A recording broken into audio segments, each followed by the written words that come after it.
Here's an in-depth tactical guide on how to play your team in a 6v6 formation.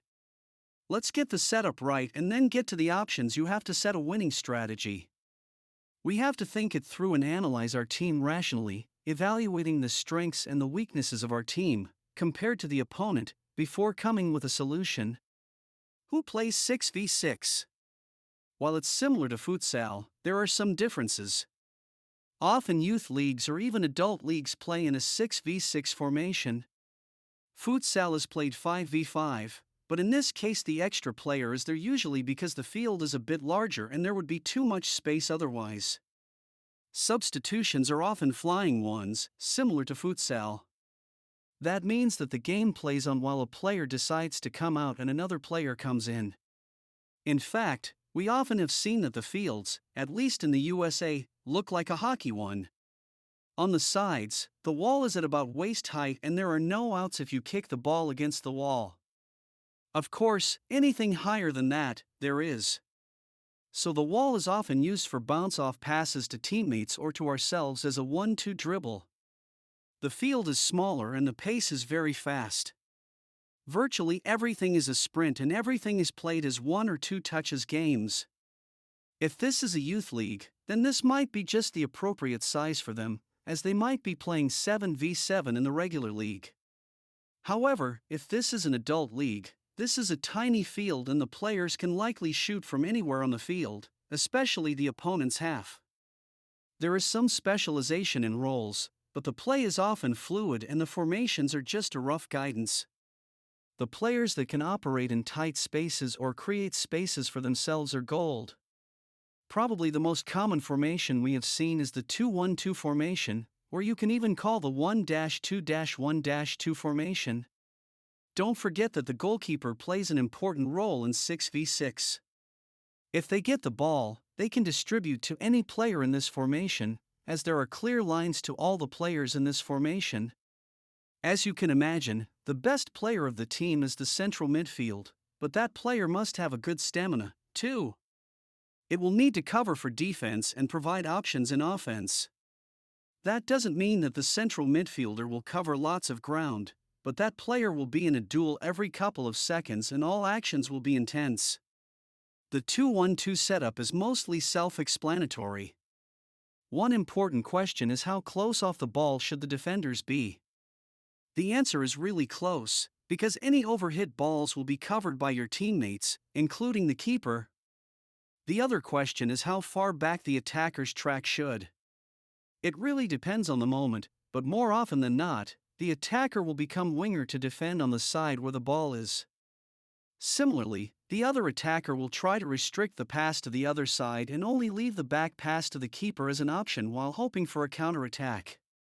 Also, the defender on that opponent's side will also come more centrally to occupy the middle of the field.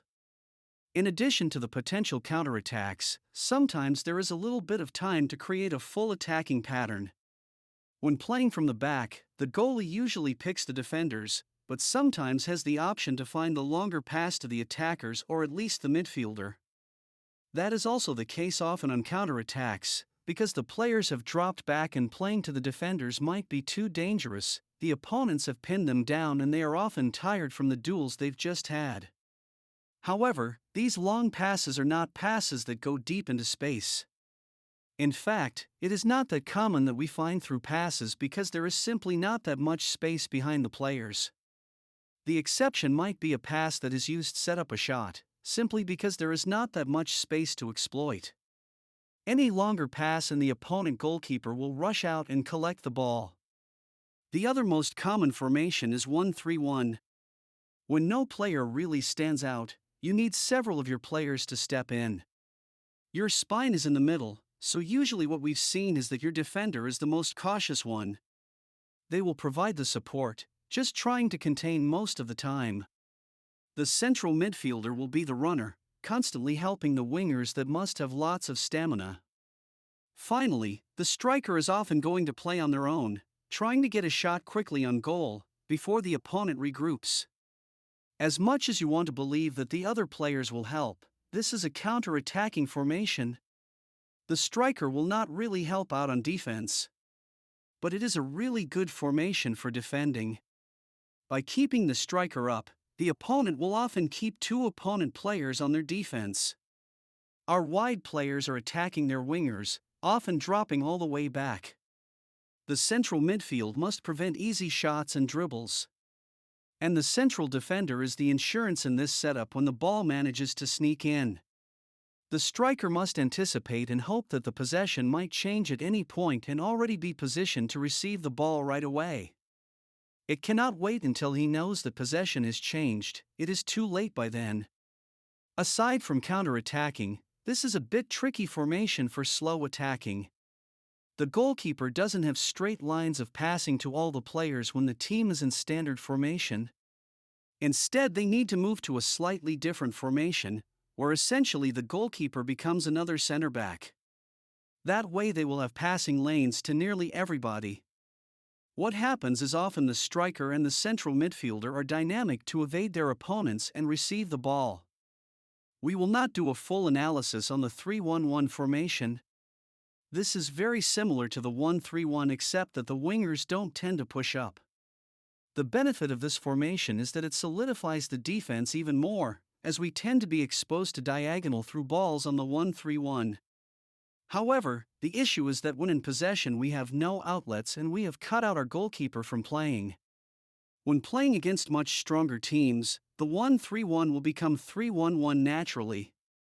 But at that point, there is only so much you can do to win, and unless you have an amazing striker or you get lucky, it is not a winning strategy.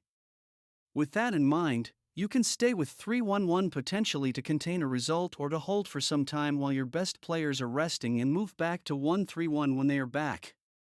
Thank you so much for watching. Catch you in the next one. Let's go!